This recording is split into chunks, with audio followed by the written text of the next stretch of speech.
feel free to eat lunch. A number of you have already started that. If you're here for continuing legal education credits, there's a sign-up sheet in the back. But with that, let me introduce our next speaker.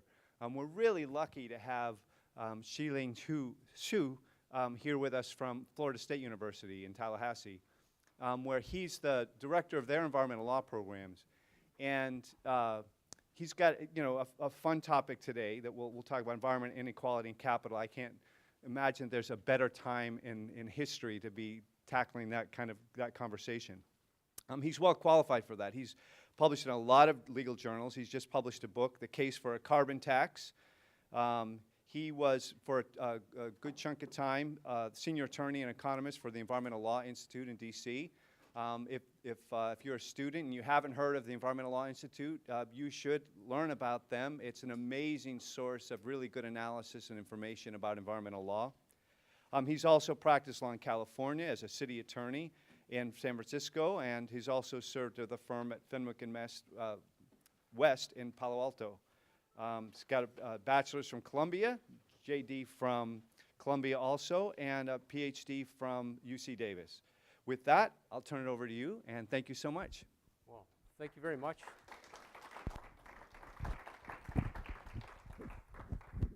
Thanks, David, and thanks to the Vermont Law School community for having me. It's great to be in such a nice, tightly knit. I love my colleagues in my university, but it's nice to be in a nice, small, closely knit community like you have here. I wanted to offer, while we wait for the AV to come up, a couple of things to say before I get started with my talk. The talk is titled Environment, Inequality, and Capital. There's not a lot of law in it. It's mostly about economy, but what we forget sometimes is that economies and markets, we think of them as disembodied, self-regulating things. They're not. They're a set of trading rules, and we get to write those trading rules, so we ought to be mindful about how we write those rules, because those markets can do things that we might not expect. The second thing I want to say about this is that it's a little gloomy. It is a sketch of how climate change and income inequality can lead to a catastrophic collapse of civilization. So, we all, what? Yeah, where is he? He would really like something like that. I like talking about death with him too. But anyway, we all kind of think about that. We all kind of worry that climate change is a serious existential crisis. But I think it'd be helpful if we sketched out how that might happen, so we might think about some solutions about how that would happen, how to stop that sort of thing. So I want to make, there we go. Okay, I want to make four assertions. My talk centers around four basic assertions. First, environmental inequality exacerbates economic inequality. By environmental inequality, I mean the environmental justice kind of notion that there's an unequal exposure to environmental risks, pollutions, and toxins. And I'm going to argue that that also extends to access to resources, your ability to acquire food, water, and shelter at different qualities is a form of environmental inequality. And that is actually something that could exacerbate economic inequality. Your exposure to toxins might interfere with your earning power in such a way that it widens gaps between rich and poor. The converse is also true. Economic inequality exacerbates environmental inequality. Think about it this way. The more money you have, what do you spend money on? One of the things that the wealthy do is insulate themselves from environmental risks. So the wider the inequality, the more the propensity to do that. Economic and environmental inequality will spiral out of control together, and this is not going to end well. These two are related in such a way that they feed off each other, is what I worry. And if we can address that spiral, then we might be able to stop it, but we've got to think about both of these in concert. And finally, why can't we solve these problems? Economists believe that inequality is something that is self-correcting in the long run, and they even believe that about environmental inequality. if some people have to put up with toxins, then maybe they're saving money that they can invest in education that gets them up into the upper ranks. But the problem is that there are big coordination problems with that. You've got to get people working together to fix some of the structural problems that cause environmental and economic inequality. So let me take these one at a time and explain what I mean.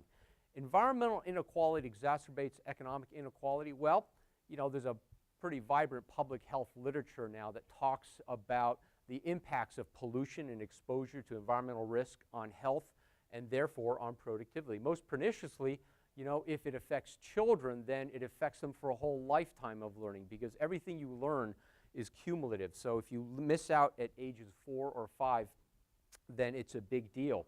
Just, you know, in my, I grew up in an era where we still had leaded gasoline. So when I talk to my students back at Florida State, I tell them, because of when I grew up and my exposure to leaded gasoline, you know, my cohort is about 1 or 2 IQ points on average lower than yours. A proposition that my students find unsurprising somehow. But that's kind of the thing, right? It doesn't necessarily apply to everyone, but on average, this is a big driver of inequality. And then the second part of that I wanted to add was that unequal distribution of scarce natural resources will be more economically significant. So think about it this way. If we have unequal access to resources, in the United States it's not too bad. If you start to look abroad at other continents, then it gets more significant. But if there is a shock to natural resources, the price of natural resources goes up, and what are the wealthy people going to buy? They're going to buy up those natural resources, and it's going to further impoverish those people that can't deal with a resource shock. Okay? Economic inequality exacerbates environmental inequality. Why? Because it better enables the hoarding of resources. So again, if there is a wide gap in economic inequality, if some people have just so much more money to spend, what are they going to spend it on? They're going to spend it on food and water. So I live in Florida, where preparing for hurricanes is a pretty routine thing, especially now over the summer as the hurricane season upon us. It's not a big deal. You go out to the supermarket, you clean out the shelves of bottled water and bread, and it's really not a big deal. You also gas up and get gasoline for your generator. But think about what would happen if we had a longer-term shock, right? If we were looking at a difficulty with getting natural gas or petroleum into a peninsula like Florida for an extended period of time, then this sort of exercise might get a little bit more fraught. And people do. People hoard resources in times of scarcity. If you think about the example of California and how they dealt with the drought, there was very uneven attempts at conservation. This is an aerial photograph of a neighborhood of a San Diego suburb called Rancho Santa Fe. You might have remembered this. It was discussed in the New York Times. On average, they consumed about 80 times as much water as the most thrifty communities in California that we're trying to cut back on water. Why? Because look at those houses, big green lawns, which you shouldn't have in California anyway, much less in times of drought. There's another property in Rancho Santa Fe. I want to kind of also point out that this isn't a foregone conclusion, because this home belongs to the golfer Phil Mickelson, who was in Rancho Santa Fe. But apart from the swimming pool and the putty green, you can see that this is a much more this property is vegetated with much more appropriately to the climate. This is native vegetation. It goes down a good ways, but you don't have to kind of consume water and resources at the rate that everybody else does. All right, economic and environmental equality, if we don't have enough Phil Mickelsons of the world, will spiral out of control together, and this is not going to end well. This is the part that Pat Parento is going to be sorry he missed. Well, why do I say that? Well, let me kind of use a personal example and then scale up to explain what I think could happen on a larger level. You guys all recognize the guy on the right, even if you're not from New England, no, that's Tom Brady, okay? That was during his Deflategate trial, which is why he's in a suit. So just imagine Tom Brady on the street, and he's approached by a thug. And I made the thug a little bit, a good bit smaller than he is. But the thug approaches Tom Brady, the New England Patriots quarterback, and demands his wallet. Now, if you're Tom Brady, what do? You've been knocked down by bigger guys than that, right? But what do? You give him your wallet. Why? You have a lot of money. Yeah. But you could probably take him. Like, you don't have to surrender your money. Okay, so he could get in a fight. He could win the fight, but if he breaks his knuckles, that is a big deal for a professional quarterback. This isn't just my own fantasy about him, kind of his quarterbacking career in tatters. But you see what this smaller thug has is what we would call a comparative advantage of violence. Even if Tom Brady has an absolute advantage of violence, if he could actually win the fight, the smaller guy might have nothing to lose. And so when there is a big disparity in what you have to lose, which is what happens in situations of economic inequality, then the poorer parties have very little to lose by violence. And both sides seem to understand that. Now, what do you do if you are Tom Brady and you think this might happen? What do you kind of, you might avoid this sort of situation, right? You might fortify. You might get a big property, you might fence it off, and you might try and separate yourself off from this sort of an interaction.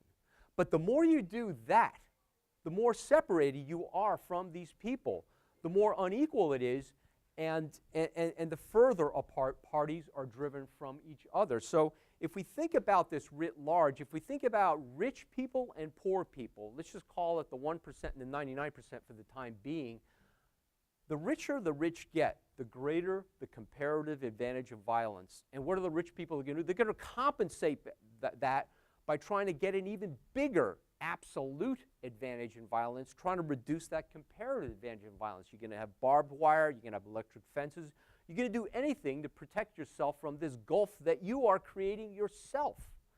So, think about this on a broader societal scale. What you're going to do is spend money on security. And we already see people doing that.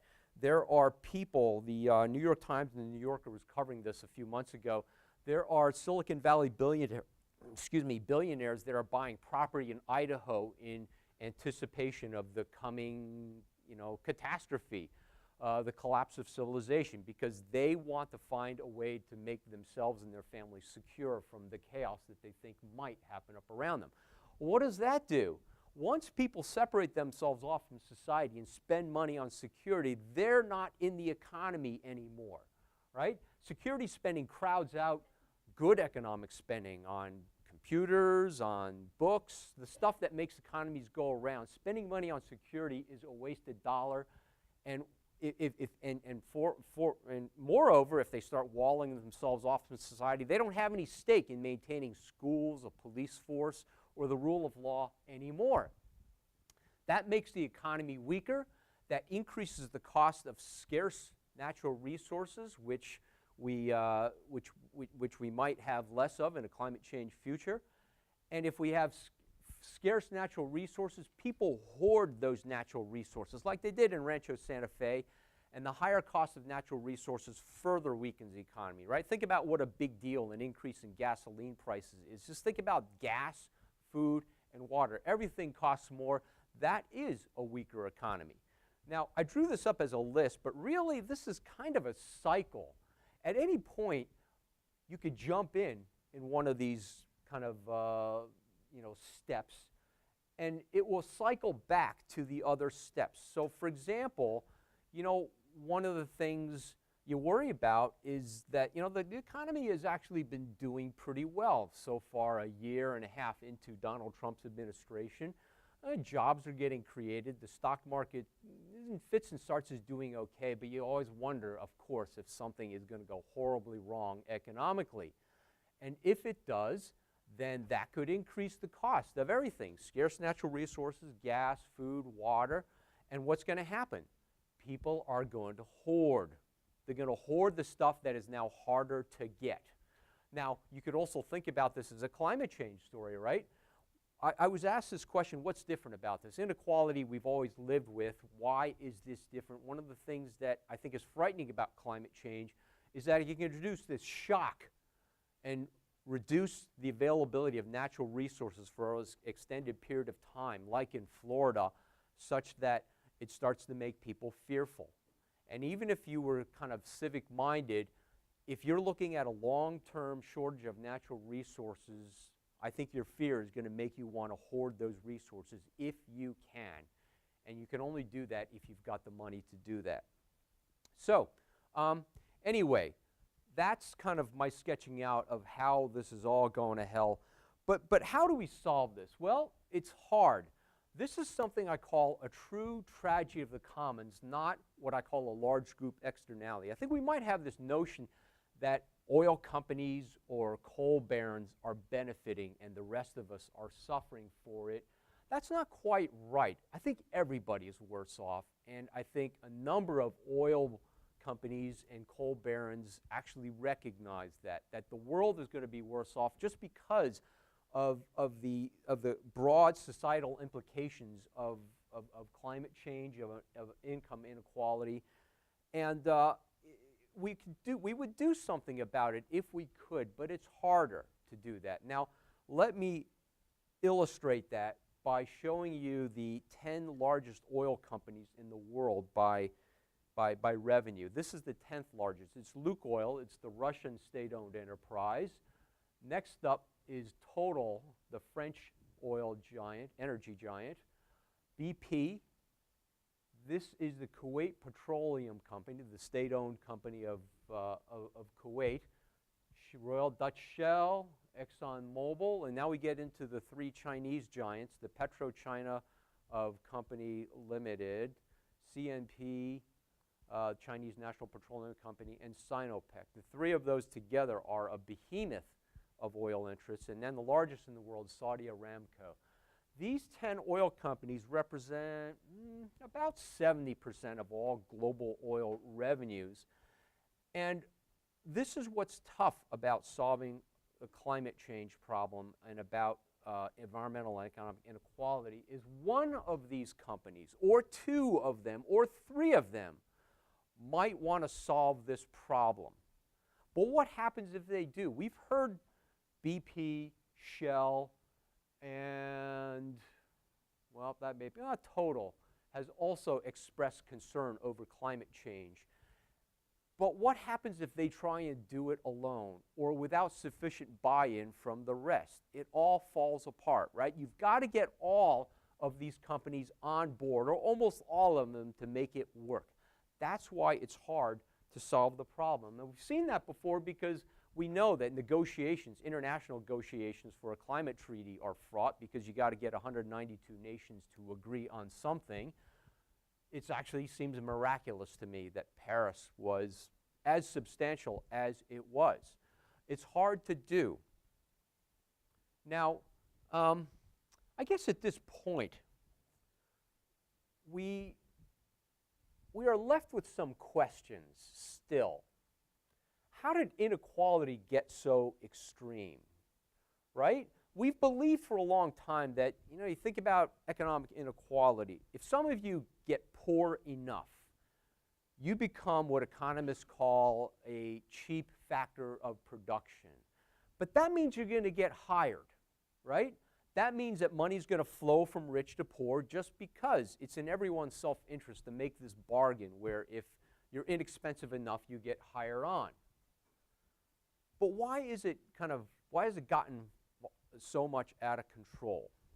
There's another way of saying this, is why aren't the negative feedbacks a little bit more effective in reversing inequality? Why haven't there been political ramifications to income inequality? Well, there sort of have, but not quite yet. And then why is climate change so hard to solve? Apart from the coordination problem, I'm going to offer another explanation of why climate change is hard. And it has to do with capital. That was the third part of my kind of three-word title, is capital. It's been 150 years now, by the way, since Karl Marx wrote this book, Das Kapital, The Critique of Political Economy. And his view is that capital is the end of kind of organized economies, because what it does is kind of, it's, you know, some of you studied this in college, it kind of separates workers from their labor. When capitalists own the means of production, they have kind of a monopoly over, it's actually a monopsony over kind of how things get done, and as a worker, you're at their mercy. And eventually, the two sides get further apart, and the working class is going to rise up in a violent kind of overthrow of the capitalist class. You know, there's another Karl that was a little bit more on the mark. This is an Austrian economist named Karl Polanyi. He wrote in the 1940s something that was really prescient about capital, and it's that capital has a way of overwhelming democracies. What capital does is stuff that democracies could never get away with, governments could never get away with doing. So if you think about capital has kind of flipped large kind of portions of this country out of work. It has imposed austerity measures on countries that otherwise would try and reinforce some of their public institutions. We see that happening in the European Union. And it's all because what happened around the 1970s, what Karl Polanyi kind of forecast, was that capital started developing a life of its own. That people, capitalists, would invest in the companies that had the best balance sheets, but not necessarily the best schools, the best institutions, the best arts. Capital has a way of flowing to countries that compete to have the lowest common denominator. All right? Now, fast forward a little bit more. 3 years ago, you might have remembered this book exploded onto the scene. Thomas Piketty is an economist. He started teaching at MIT when he was 22 years old, and he wrote this 778-page data-heavy book, which just flew off the shelves. I couldn't get my copy for 3 weeks. Now, who thought like a 778-page with so much data was going to sell so well? But he touched on a nerve, right? We are really concerned about economic inequality. Now, all three of these were critical of what I think we would call the liberal world order, where countries trade amongst each other, where capital flows from one country to the other. We have this notion that capital is supposed to do that. Rich countries are supposed to export capital to poor countries so that they can develop. All three of these offer a vision that says maybe it doesn't work that way and maybe it doesn't work so well. All three of these missed the huge connection to law. This is why I kind of wanted to do this project, is we think of capital, markets, economies as these self-sustained, disembodied things. They're not. They're sets of trading rules that we get to write. We get to write the rules about capital, but I don't think we're very conscious that we're doing that when we do that. All three of these predicted trouble. Marx predicted the overthrow of the bourgeoisie. Karl Polanyi was a little bit more optimistic, but saw that capital doing things to people that democratic countries couldn't was going to be trouble. And Thomas Piketty as well was kind of concerned. He called this increasing wealth gap terrifying. All three of these probably foresaw the rise of authoritarianism as a response to capital running wild and doing things that elected governments could never get away with doing. So, you know, we've come around full circle then. It's kind of hard to connect Marx with Trump, isn't it? This is not an LSAT question where, you know, which one of these does not belong. Because in a way, it's kind of funny. All three of these kind of saw populism and authoritarianism coming up together. We don't think of those things together, but that's really what happened with capital. So how can we deal with this? I think redistributive mechanisms Now, certainly kind of reducing greenhouse gas emissions is going to be important to stopping climate change, but things like the minimum wage, redistribution programs, they help, but they don't address the core problem of why inequality happens and why it persists. We've got to deal with the fact that capital has its own life, and that is actually the driver. It's not actually people. It's capital that has its own political economy that is causing inequality to be so extreme, is countering the negative feedbacks that we normally expect to have happen, and making climate change so hard to solve. So what could we do about capital? We could stop privileging physical capital. I could start with all of the different tax deductions that are available to owners of capital. You know, there's something called bonus depreciation. If you're any small business, you get $500,000 of kind of a one-time write-off. You could buy computers, desks, cars. They used to call it the Hummer exemption before Hummers went out of business. But you know, we encourage people to buy stuff. We encourage them to buy physical capital because we think capital, labor, they're complements. If you buy more stuff, you'll put more people to work. That is the narrative that's been driving public policy for such a long time. Once we have the physical capital, moreover, and there are a lot of other things. Beyond tax provisions, there are lots of ways which we say, oh, you're buying stuff, good on you, let's help you do it. And once that is acquired, we protect that capital. What we could do is grandfather this capital less. We have coal-fired power plants that are out there that have been running for 70, 80 years. We let them keep running because they have them, because we've grandfathered them into an old regulatory scheme, and we're somehow reluctant to kind of not respect people's expectations, interests, right? Professor Echeverria has written about regulatory takings jurisprudence, but you know, where does that come from? Why are we so reluctant to regulate property? It's because somehow we have some respect for people's investment in capital. We encourage them to get it, and once they get it, we protect it vigorously. This might seem kind of funny to say in an environmental / economic talk, but there's another kind of capital out there that we could encourage. Economists call it human capital. It's just education. It's not necessarily formal education, but it is a form of capital. What you know generates a stream of income for you, hopefully. And this capital is actually much more productive. If you think about what makes the American economy valuable, the knowledge, pretty conservative economists have estimated that the value of human capital is about 10 times that of the physical capital. So take all the Hummers, the coal-fired power plants, the desks, the buildings, the computers, everything out there, multiply that by 10, and that's the contribution that human knowledge actually makes to the functioning of our economy. Why do I kind of put that in a story about inequality and climate change? It's because part of why climate change has been so hard to solve is because we got these hard fixed assets that are in the way. If that was capital in the form of knowledge, you could imagine that's a lot less of a big deal, right? If you're an engineer, if you learn basic engineering principles, you know how to operate and build drill rigs.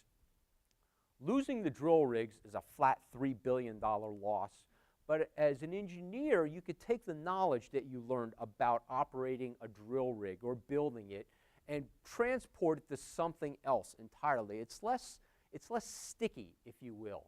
And if we could kind of build economies on human capital rather than physical capital, we might be all better off. Okay? And then finally, this is something I never thought I would ever say, is we should actually subsidize some climate technologies. We should subsidize things like direct air capture, things to get us out of this trap of kind of perpetuating fossil fuel kind of consumption because of the capital we have to do that. Because think about it this way, we have been figuring out how to dig fossil fuels out of the ground, transport it, and burn it for 100 years. The fossil fuel companies have a 100-year head start on solar, wind, hydrokinetic, all of the renewable sources of energy, all of the low footprint technologies like composting toilets and all the other little things we could do to reduce our footprint. We have to kind of address this head start that the fossil fuel companies have in technology. So I might not ordinarily have said that because, you know, as an economist, you always want to tax bad things because it's easier to figure out what's bad. It's a little bit harder to figure out what's good. And so if we subsidize climate technologies, there's a risk that it's not quite as good as we thought it was, like we thought coal was, you know, some time ago. So this is a recommendation I undertake with some reluctance, but because of what is at stake, because of how quickly and how forcefully we have to reverse these trends towards economic and environmental inequality, I think it's time that we put a little bit of funding behind that. So anyway, that's it.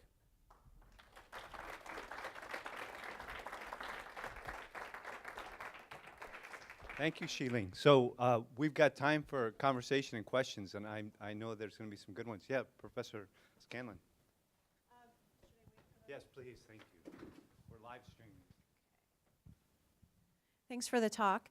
On your last slide, just to clarify, when you say fund climate technologies, are you categorizing that as a form of capital?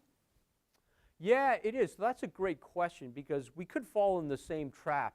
We could fund these climate technologies, wind turbines, solar kind of technologies, and that is capital, isn't it? But, you know, I guess the reason I've come around to this is because in our modern economy and our world order, it just takes big things for something like a transformation of our kind of energy grid to happen.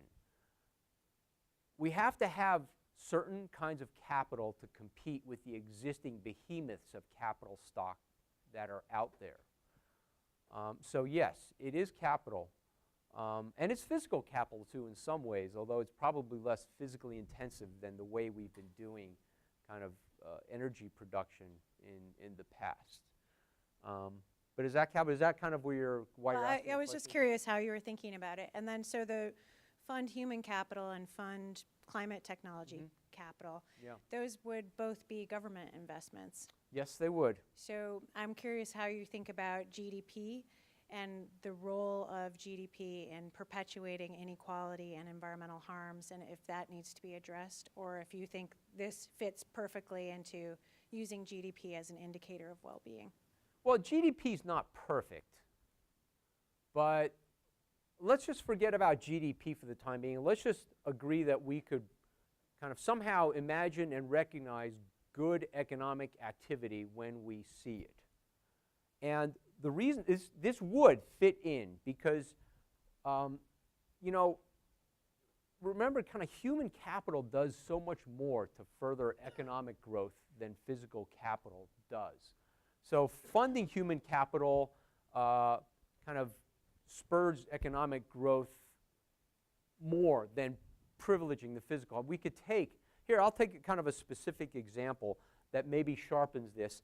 If you are if you want to get an LLM in law, if you are a practicing lawyer and you just want to refine your skills, that is deductible, right? If you were, I don't know, doing something else, if you were a corporate lawyer and you wanted to get an LLM in environmental law, that is not a deductible expense. Why? Because we seem to want you to build upon the capital you already have as whatever kind of a lawyer you were and make that bigger because we think that's proven and productive. But we don't like you changing streams and expanding your horizons because that somehow the tax code thinks is consumption or indulgent or something not as productive. I think the opposite is true, which is why I make a point of talking about human capital in an environmental talk, is that the whole reason we have to fund human capital is because we haven't been imaginative enough with kind of new technologies, with climate policies, with all kinds of things. So I would say it does fit in with a new model of growth. It just doesn't have to revolve around stuff. Here, and then we'll get it to John. So obviously, our economy that we're living in today, as capitalism revolves around the idea of capital and material goods. So what effect do you think, if we were to switch to another form of economy like socialism, would change with inequality or the environment? Well, I'm not proposing we go that far. But I brought up Karl Marx and all these kind of socialists, not because we should have socialism, but they identified capital as the problem. I think for too long we've been thinking interest groups, oil industries, fossil fuel companies, they're the problem. They're not really the problem. The problem is what they have is taken on a life of its own. You got $700 billion worth of coal-fired power plants out there. If you want to switch them off, that's a big deal. It's not even the fact that oil companies or electric utilities want this. It's the fact they got this capital on their books and they are duty-bound as kind of trustees of their shareholder kind of assets to protect them. Right? So that's why I kind of center this talk so much around capital. It's also what drives us apart. Once you got the capital that's made you rich, you're just not going to give that up. Now, do we have to go to socialism for that? That might be a bridge too far for me. But we do have to recognize how we are encouraging people to invest in capital and how they do it and how that is kind of driving people apart. Thank you for that interesting talk. I'm curious how you see ongoing investments in land conservation in your framework. I was trying to figure it out on the internet and I couldn't really, but 2 or 3% of the Vermont budget goes to fund the so-called current use program, which pays owners of forest land and ag land, most of whom are out-of-staters, to not develop their lands. You know, the conservation easements taken by taxpayers consume a couple of $1 billion a year. The Farm Bill has billions of dollars for conservation programs. You know, if you add it all up, we're talking, you know, not a lot of money, but billions of dollars. And is that a good use of money? Is that you know, in a big picture way, is that a good use of money? How does that affect wealth distribution? Do you have any observations about that? Effectiveness, usefulness? Yeah. Priority of those expenditures? And I want to know about who gets that in terms of economic inequality. I don't typically think, I guess it could affect economic inequality if we're really just subsidizing the people that already have it. If you're talking about Vermont, the program within Vermont, I have trouble imagining that that's contributing a lot to income inequality, right? Do you have that sense? So, I mean, that's not a bad thing, economic inequality-wise. I do think it's good if you're paying someone to not commit their land to something that would be hard to undo. So keep it in agriculture, keep it in forestry. Don't pave it over and put a strip mall on it and create this capital that would make the owner of that land desperate to preserve it. If it floods out, it washes out in a hurricane, and make that owner desperate to rebuild it. If it's an ag and forest and it washes out, that's an entirely different proposition. So insofar as it is paying people to not invest in capital, which sounds kind of weird, I'd say it's probably a good thing. And the other part of that too, the other reason why it's good is that we are you might say we're investing in natural capital. That's a category I don't go into a lot because I don't know what that is and how to define it. But we are, right? We're investing in clean water and the infrastructure for clean water and resources. And that's a valuable thing, even if we don't price it in our kind of economy. Thanks very much for your talk. And John, as an in-stater, current use homeowner, I like to think that I'm contributing to some level of ecosystem services, as well as the local economy for the folks who hunt on my land. Oh, okay, So, yeah. but I'd like to take us out of the country and to your comments about the Paris Agreement. And in particular, I'm thinking through your ideas and how they could play into the current negotiations around Article 6, the new market mechanism that will take the place of the Kyoto Protocol's flexibility mechanisms. I wonder what your thoughts are on that.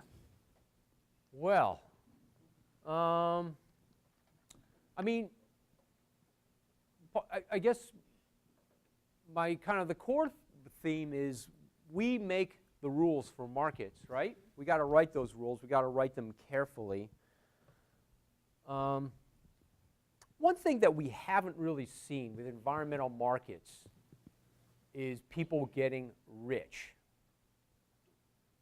They may visit environmental harms. They might actually, I guess there are some concerns that once you have markets, it might kind of impose some risks upon communities in the environmental justice way of imposing upon communities that could least defend themselves.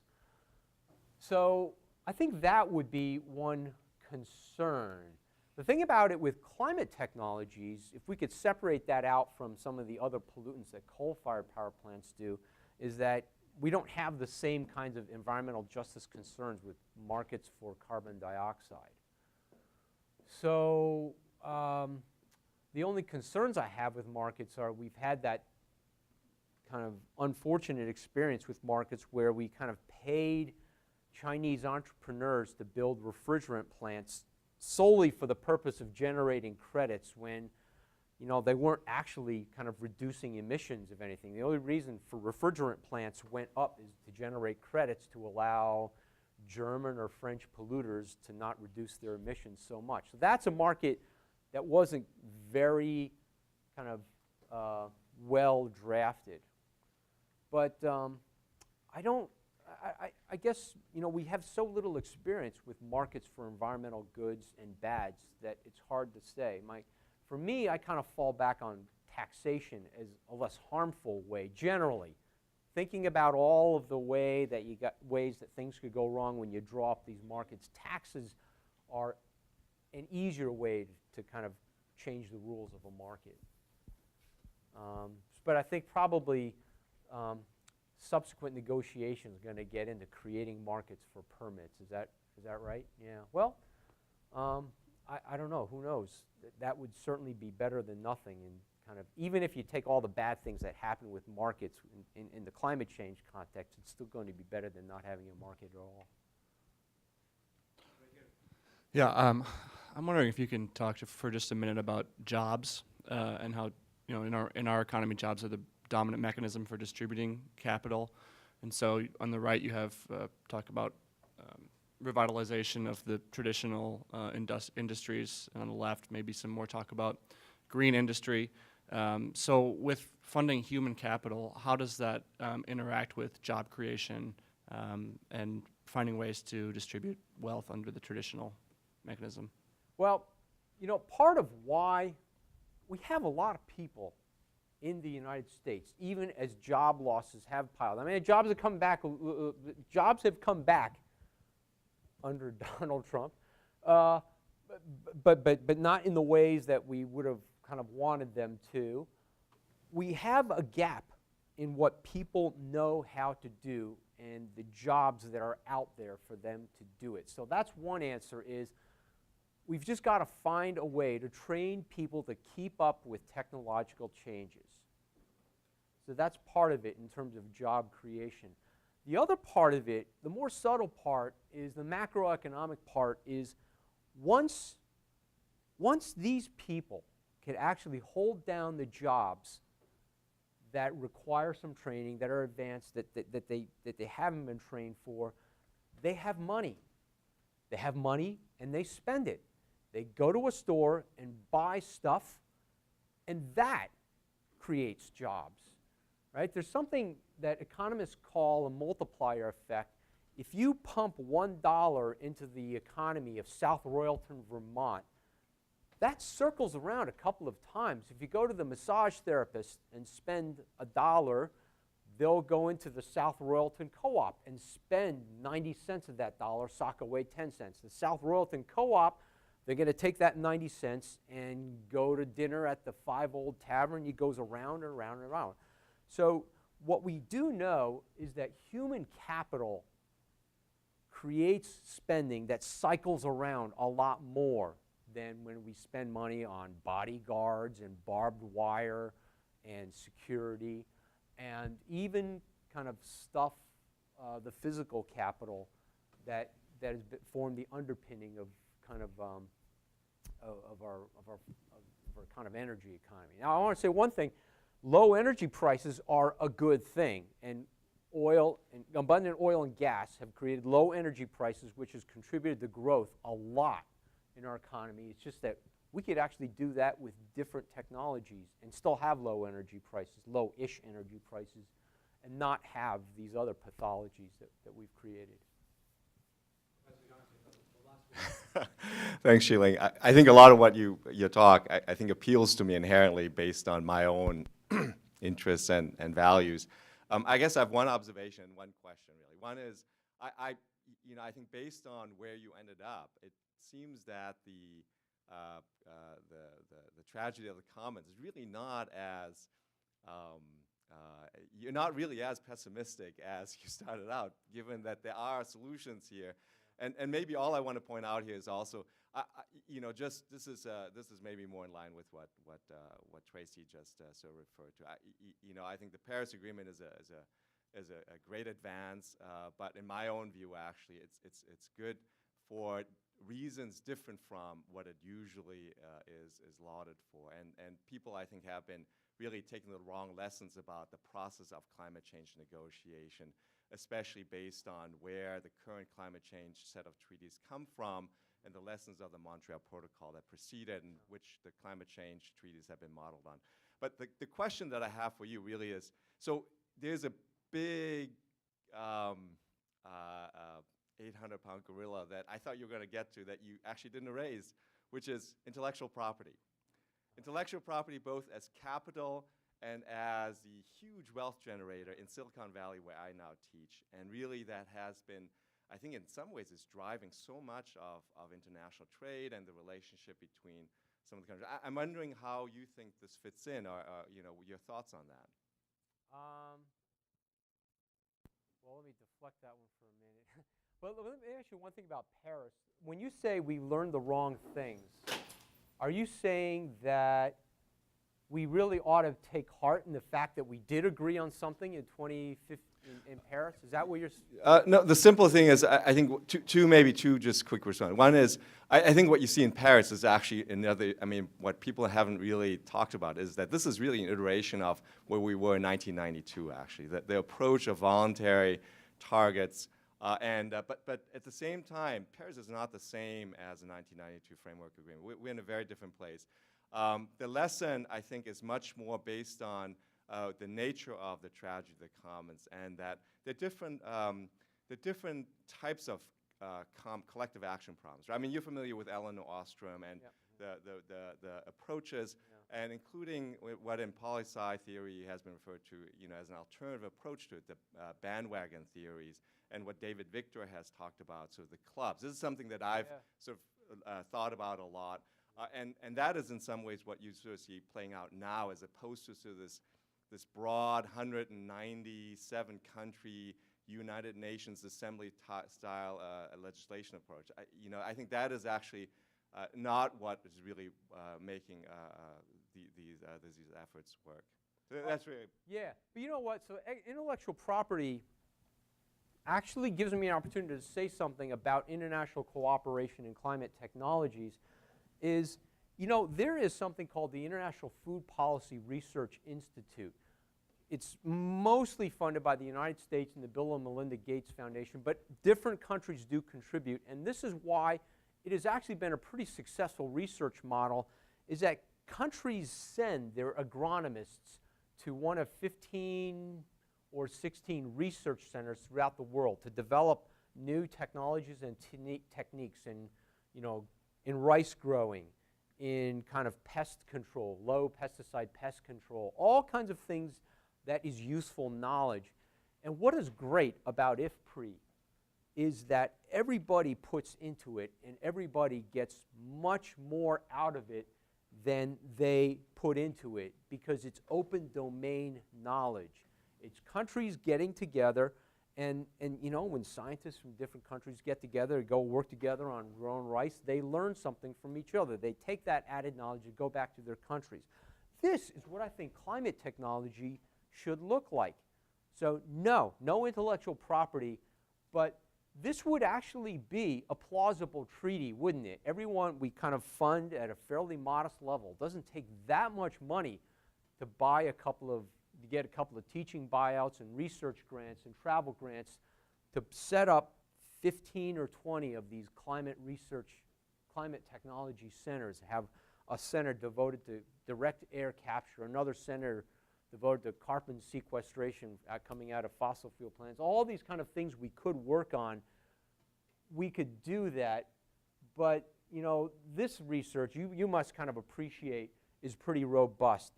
The more open the research is, the greater the positive feedbacks, right? The network externalities, right, that they talk about in right? IP, yeah. People learn more when that knowledge is more easily available. And I think that's going to be an important lesson going. So if we're going to patent, carbon capture technologies, that's not the way to go. Fortunately, that probably isn't going to be a useful technology anyway. But thanks for that question, because that's a point I would have liked to have made. So. Very positive note to end on. Thank you so much, Shi-Ling. Thanks.